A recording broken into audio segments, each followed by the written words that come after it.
Story 1 title: The dinner reservations in the heart of a quaint, unsuspecting town. There stood a restaurant named Le Manoir Macabre. It was known for its exquisite cuisine and dark, mysterious ambience. Despite the strange name, the restaurant was always fully booked, with patrons eager to experience its unique charm. One foggy evening, a couple named Sarah and David decided to celebrate their anniversary at Le Manoir Macabre. They had heard rumors of the restaurant's eerie reputation, but dismissed them as mere superstition. Little did they know that this night would be like no other. As they entered the restaurant, they were greeted by an eerie, silent host in a tattered suit. His eyes were devoid of warmth, and he led them to a dimly lit corner table. The walls were adorned with peculiar paintings of nightmarish scenes, and flickering candles cast eerie shadows. The couple perused the menu, filled with exotic dishes they had never heard of. The waiter, a gaunt figure with a twisted smile, recommended the chef's special and assured them it was an unforgettable experience. Hungry and intrigued, they agreed. The meal began with a chilled crimson soup that tasted like copper and sent shivers down their spines. The main course arrived, a dish that looked like roasted meat but tasted strangely off. The couple exchanged nervous glances, but continued eating, not wanting to appear rude. As the evening wore on, they noticed something peculiar about the other diners. Their faces were expressionless, their eyes vacant, as if they were trapped in a trance. A low, haunting melody played in the background, growing louder and more unsettling with each passing moment. Sarah and David decided it was time to leave, their discomfort growing unbearable. They called for the waiter, but he was nowhere to be found. Panic set in as they realized they were the only ones left in the restaurant. Desperate to escape, they made their way to the exit, but the door was locked. The paintings on the walls seemed to come alive, their twisted forms writhing and contorting. The haunting melody reached a deafening crescendo, drowning out their cries for help. Suddenly, the restaurant's host appeared, his eyes now glowing with an unnatural intensity. He revealed the dark secret of Le Manoir Macabre. It was a place where the living and the dead converged, a restaurant for lost souls seeking to satisfy their eternal hunger. Sarah and David's fate was sealed as they were forced to join the ranks of the restaurant's spectral patrons. They would forever dine on the macabre offerings, their souls trapped in a never-ending feast of horror. As the first light of dawn broke over the town, Le Manoir Macabre faded into obscurity, its existence known only to those who dared to venture into its haunted halls. The restaurant had claimed yet another couple, adding to the legend of its sinister reputation, a place where the line between the living and the dead blurred, and hunger was eternal. Story 2 title: The Gourmet Graveyard. Nestled deep within the quiet countryside, there existed a restaurant unlike any other. The Gourmet Graveyard was its name, and it boasted a macabre concept that both intrigued and horrified those who had heard of it. The restaurant was situated within a centuries-old cemetery, with tombstones serving as tables and flickering candles illuminating the eerie dining area. Patrons were encouraged to dine amongst the graves, and the menu was inspired by the deceased buried beneath them. On a chilly autumn evening, a food critic named Samuel arrived at the Gourmet Graveyard, determined to review the restaurant that had garnered so much attention. He was escorted to a table near a weathered mausoleum and handed a menu that bore names like goulash stew and coffin crab cakes. As Samuel perused the menu, he couldn't help but feel an unsettling presence around him. The other diners, all dressed in Victorian-era attire, whispered in hushed tones and cast wary glances his way. Ignoring their odd behavior, Samuel ordered the rest-in-peas salad and the mournful meatloaf. The food arrived promptly, and Samuel took his first bite of the rest-in-peas salad. To his shock, he tasted not vegetables, but the unmistakable flavor of freshly turned earth. Alarmed, he glanced at the salad, only to find small bone fragments scattered amidst the green. Suspicion and dread gnawed at him as he cut into the mournful meatloaf. The texture was uncannily soft, almost like flesh. He discreetly examined the meat and found a disturbingly familiar pattern. An ornate tattoo, unmistakably a human fingerprint. Fearfully, he glanced around and realized the truth. The other diners were not dressed in costumes. They were the restless spirits of the cemetery's residents. They watched him with hollow eyes, craving something more than a mere meal. Panicking, Samuel tried to leave, but the restaurant's entrance had vanished, replaced by an endless labyrinth of tombstones and mist-covered graves. The restaurant staff, now revealed as ghoulish beings, approached with an otherworldly hunger in their eyes. Desperate to escape, Samuel made a chilling realization. He had been lured here to become a permanent guest of the gourmet graveyard. In a frenzy, he darted between tombstones, the ghostly hands of the deceased reaching out to claim him. Hours turned into an eternity as Samuel became another spectral patron of the cursed restaurant. Forever condemned to dine on dishes inspired by the dearly departed, he had become a part of the gourmet graveyard's ever-expanding menu of horrors. The restaurant, hidden within the cemetery's dark heart, continued to draw curious souls from afar, promising them a unique dining experience they would never escape. A culinary journey into the afterlife, where the line between the living and the dead blurred, and every meal was seasoned with dread.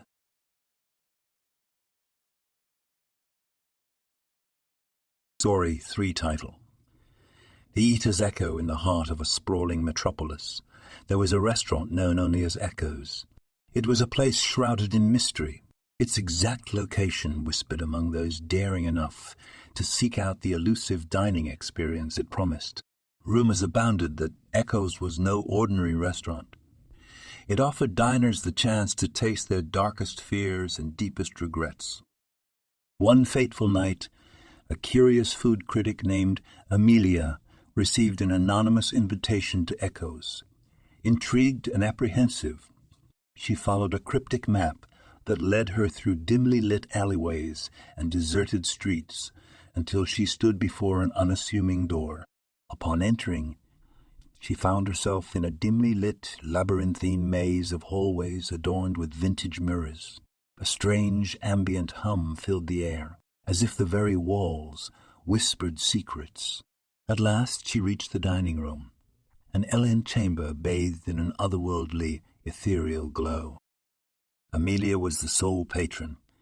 A somber, faceless waiter in a tailored black suit led her to a solitary table where a single menu awaited her. The menu was unlike any she had ever seen, with dishes that bore names like the haunting whore's Dover and remorseful risotto. Opting for the echo of eternity entree, Amelia was presented with a silver cloche. As she lifted it, her heart raced. Before her lay a spectral, translucent dish that seemed to pulse with a ghostly light. It appeared to be an eerie reflection of her own deepest fears, a nightmarish collage of her past regrets and childhood terrors. With trembling hands, she took a hesitant bite. Each mouthful plunged her deeper into a surreal nightmare, where her own fears danced around her, taunting and tormenting. She saw long-lost friends accusing her, and haunting memories replaying her most painful moments. Amelia realized the truth too late. The restaurant's menu was a conduit for the darkest recesses of her mind to manifest. The more she ate, the deeper she sank into her own psychological abyss. Panic gripped her, and she tried to leave. But the exit had vanished, leaving only an endless hallway of mirrors that reflected her terror. As the night wore on, Amelia became a permanent resident of Echoes, her soul trapped within its haunting walls. She joined the phantom staff, serving dishes to the occasional diner who dared to enter the cursed restaurant. Each bite they took became a part of the ever-expanding menu of despair. Echoes, the restaurant that consumed its patrons' fears and regrets, continued to lure those willing to risk their sanity for a taste of the unknown. Its existence remained a whispered secret, a place where the line between reality and the depths of the human psyche blurred. and where every meal was an unending echo of horror.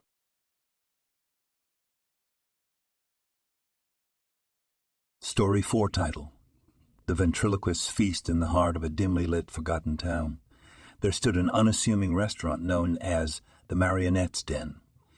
It was a place of peculiar reputation, where patrons came to dine with unsettling companions. The owner, a reclusive ventriloquist named Victor Grimm, was renowned for his eerie ability to make inanimate objects come to life. One stormy night, a curious traveler named Alex stumbled upon the Marionette's Den. Drawn in by the enigmatic allure of the restaurant, Alex ventured inside. The interior was adorned with vintage puppetry, dusty marionettes hanging from the ceiling, their lifeless eyes seeming to follow his every move. Seated at a secluded table, Alex noticed that every other diner was accompanied by a puppet. They whispered to their lifeless companions, carried on one-sided conversations, and even seemed to feed them. It was a surreal spectacle that sent shivers down his spine. When Victor Grimm himself approached Alex's table, his unsettling demeanor sent a chill through the air. Victor explained that the unique experience of the restaurant was to dine with a puppet of his choosing. With an unsettling grin, he placed an ornate wooden puppet named Eloise beside Alex. The meal began, and Alex tried to ignore the eerie presence of the puppet. However, as the night progressed, Eloise took on a life of her own. Her painted eyes blinked and her wooden lips curved into a wicked smile. She whispered cryptic messages to Alex, her voice an eerie, ghostly murmur. Other diners seemed unperturbed by their animate companions, but Alex grew increasingly uneasy. Eloise's whispers became more sinister, revealing hidden secrets from his past and predicting a dark future. She seemed to know his deepest fears and darkest desires. Desperate to escape the puppet's torment, Alex rose from his chair, intending to leave the restaurant. But Victor Grimm's voice rang out, commanding him to stay. The room seemed to close in around him, the walls adorned with leering marionettes. In a final act of defiance, Alex grabbed Eloise and hurled her to the floor. To his horror, the puppet shattered into splinters, and a deafening silence enveloped the restaurant. The other patrons turned their lifeless eyes toward him, their faces twisted into grotesque expressions of rage. As Alex backed toward the exit, the marionettes hanging from the ceiling began to move, their strings coming to life. Victor Grimm's sinister laughter echoed through the room as the puppeteer himself transformed into a grotesque puppet with strings of his own. Alex barely managed to escape the marionette's den, leaving behind the eerie restaurant and its malevolent inhabitants. To this day, he is haunted by the memory of Eloise and the cursed ventriloquist's feast, a place where the line between reality and the puppeteer's dark imagination blurred, and where every diner's nightmare was served on a wooden platter. Story 5 title: The Raven's Feast. A tale of dark desires in a quaint, isolated town nestled deep in the woods. There stood a restaurant unlike any other. It was called the Raven's Feast, and its eerie reputation preceded it. Locals whispered tales of strange occurrences within its dimly lit walls. But curiosity drew outsiders in like moths to a sinister flame. The restaurant's facade was a dilapidated Victorian mansion, shrouded in mist and surrounded by gnarled trees that seemed to reach out for anyone who dared approach. Inside, the atmosphere was oppressively hushed, and the air was thick with anticipation. The menu offered exotic dishes that hinted at the macabre: blood-red borscht, corpse cordon bleu, and soul-stirring stew. The proprietor, a gaunt figure with piercing eyes named Victor, welcomed patrons with a chilling smile. He seemed to know their deepest, darkest secrets, which made even the bravest souls shudder. As they dined, they couldn't help but notice the unsettling paintings adorning the walls. Portraits of past patrons, their faces twisted in agony, captured in their final moment. The Raven's Feast had only one rule: never ask about the source of the meat.